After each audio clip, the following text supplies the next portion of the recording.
All right. So, good morning again. So, this is your subject teacher speaking, and I'm going to parang review na lang to sa inyo because I already made a video of this in the previous, yung pinaka latest ko sa inyo, yung pinaka last time. So, time check 1:59, and nantok na.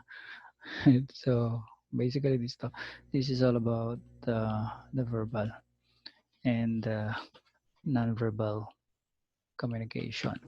Okay? So, this is it. Ang part ng oral communication subjects natin. Alright, now, ang objective of the lesson, so as you can see, so differentiate the verbal communication to nonverbal communication and identify the types of nonverbal communication. So, nasabi ko na sa inyo last time. So, let's do the warm-up questions. So, which do you think is more important, the nonverbal or verbal communication? Post. Okay. So, but basically, maraming sasabi sa inyo, maraming verbal, maraming non-verbal. And later on, we're going to answer that. Okay, ano ba talaga yung mas importante or mas mahalaga? Okay, blast from the past. So, communication. So, as you can remember, communication is the transmission of ideas, emotions between or among persons with the use of verbal and non-verbal cues. So, yun yung communication. Alright. Okay, so verbal communication, so basically the use of words, speech in sending messages and transmitting ideas or feelings. So kung nagalit ka, you use your words, okay, and ideas. Okay, that is verbal. So okay, makes use of language or words. Now, additional knowledge and information about the nonverbal. So nonverbal communication is a reflection of personality which is usually unplanned and unintentional. So yun yung sinabi ko sa inyo last time. So meron mga bagay na mga mannerism natin. So especially we have to be really careful. But once you understand, so later on as I continue yung tawag natin siyang cultural communication, once you understand that, oh, okay, merong mannerism na pala yan. So maintindihan natin siya. Okay? But usually, the non-verbal is usually unplanned. Okay, yung mga hindi natin sinasadya at hindi natin planado. But undoubtedly, yun, non-verbal is more powerful than verbal. Why? Okay, ito na siya. According to Meravian's research, 93% of non-verbal and only 7% is verbal. Yun. Kita nyo, 93 verbal and 7 lang ang verbal. So, 100%. So, include ng verbal or non-verbal is the voice quality and 55 is the body movement. Okay, now additional knowledge again. So additional knowledge that verbal has 5 functions or non-verbal has 5 functions. Of course, it reinforces what is said, conveys information about the emotional state. So I already told you this last time. So defines the relationship between people and yung sinabi ko sa yung distansya. Okay. Now, provides feedback. Okay, pag nag-nudge siya, then that's already a feedback. Okay, and that is also non-verbal. Now, regulates the flow of communication. So, uh, ito yung pag merong gusto mo magsalita, then you just have to, uh, parang merong hindi naiintindihan. The sender can stop, and if there is only when the receiver is really the sender is very keen sa pagtanaw po sa iyang mga listener. Okay, because pag napansin niya ng receiver is hindi na nakikinig, then he could stop. So that really regulates the flow of communication. All right. The next is the types of verbal. So meron tayong proxemics, kinesics, chronemics, haptics, and paralanguage. Okay, let's talk about first the Proxemics. So, proxemics is yung tinatawag natin yung proximity. Okay, from the word proximity, yung space or yung distance. Okay, so basically kung mas malapit sila, so masasabi natin okay, close. Okay, kung magkadikit, very close. Pero pag magkalayo sila, maaaring magkagalit. Okay, and how it affects their communication. Of course, pag magkalayo sila, gagamit na sila ng verbal, which is magsisigawan na. Okay. And if that is the non-verbal, kung ang communication, if the proxemics lagi sila, hindi sila nag-uusap. So basically, magkakaroon ng epekto ang kanilang, what you call this, the relation, relationships. Okay. So again, it includes the intimate distance, personal, social, public. So ganun siya. Kung makipag-usap ka sa kaibigan, iba. Sa personal, iba. Okay. Sa teacher, iba. Sa estranghero, iba. Okay. So sa uyab, iba po. So ano po siya. The distance will tell how close you are to a person or how comfortable you are to a person. Okay. That is a proxemics or proximity. Now, the kinesics. So kinesics is the use of body language in communication. So kinetic or yung kinesthetic, yung sinasabi nila, gamit talaga ng mga body language in communication. So kamay, eye contact, facial expressions. So how this is a non-verbal? Of course, pag nagsalubong yung kilay mo, then there must be something wrong. Okay? Pag nagsalubong ang kilay mo. Okay? And pag mo yung, even the movements of your lips, pag nag-yamid ka, okay, so you might really don't like what he said. So that is the kinesics. Now, chronemics, okay, refers to the role of time in the process of communication. So yung chronemics, yung oras, from the word chronos or chrono, time. Okay? Baba, remember niyo yung sinabi ko sa inyo na sa last na pala yan, yung say what you mean and mean what you say. So, yung time kasi, it would affect yung process ng communication. Halimbawa, gabi kayo nag-usap. So, pares ko ngayon. Pares sa akin ngayon, may alas 2 na.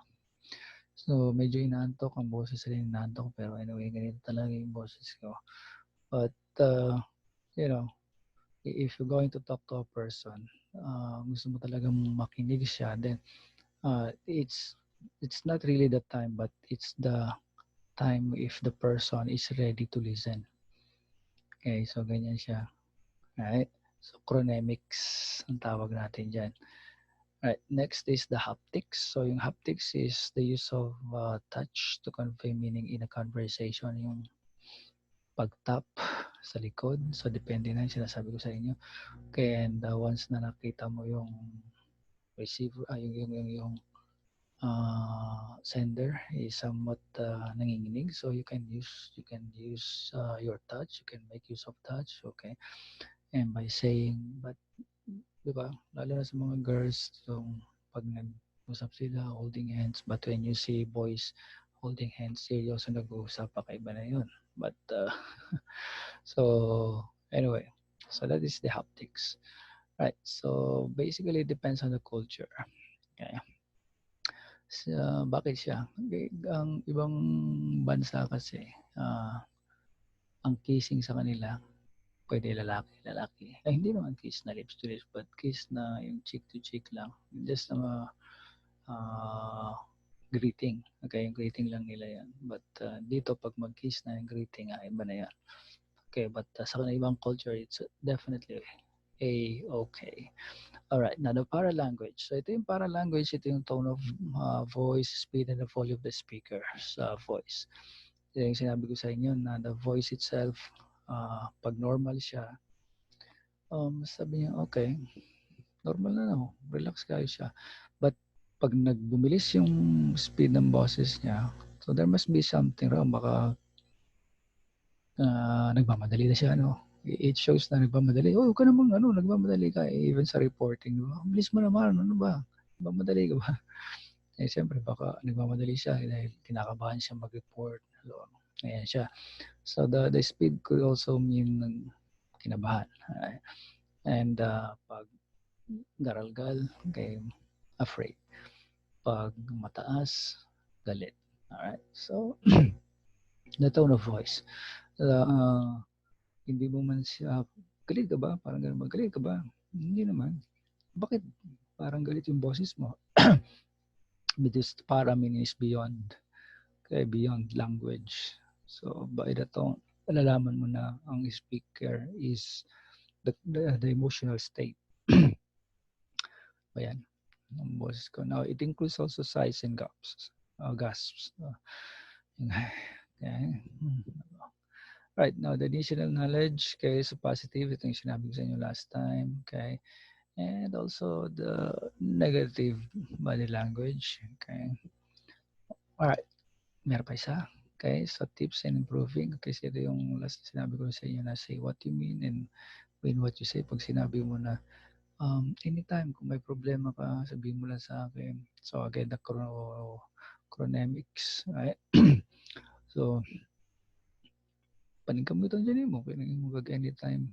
Basta may problema ka, sabihin mo lang, I'm ready to listen. So, say it. I mean, mean it. Okay? Now, let's hit the target. Balik tayo. So, again, what's the difference between the nonverbal and the verbal communication? Okay, so basically, again, the nonverbal, it includes, hand gestures, the voice, okay, the quality, the tone, the speed of the voice. The verbal is only like, language, right, and words. Okay, now, so what are the types of nonverbal? Ito yung sinabi ko sa inyo. What are the types? Okay, let's move dyan. Now, as a part of conclusion, so take note of the use of nonverbal language due to cultural differences. Okay, so yun lang talaga isipin natin. Okay, may mga, yung eye contact lamang, iba na yun eh. Okay, say sa ibang culture, pag eye contact ko sa mga tingin nito, mabait ka.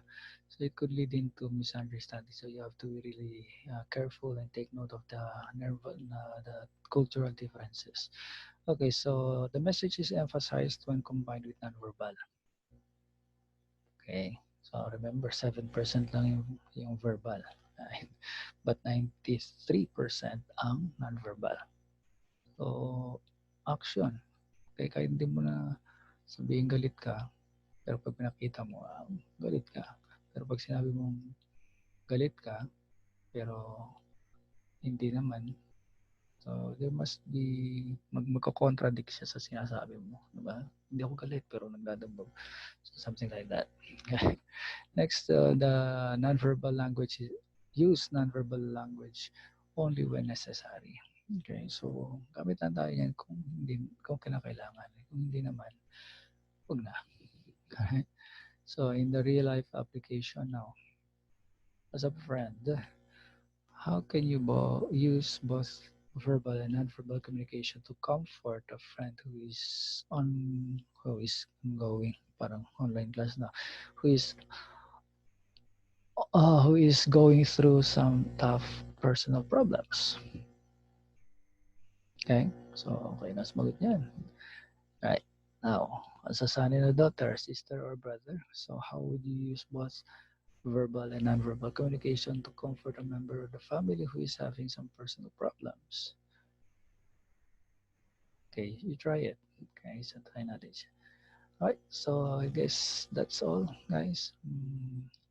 This is already 2:13 ng umaga. So, thank you sa inyo lahat.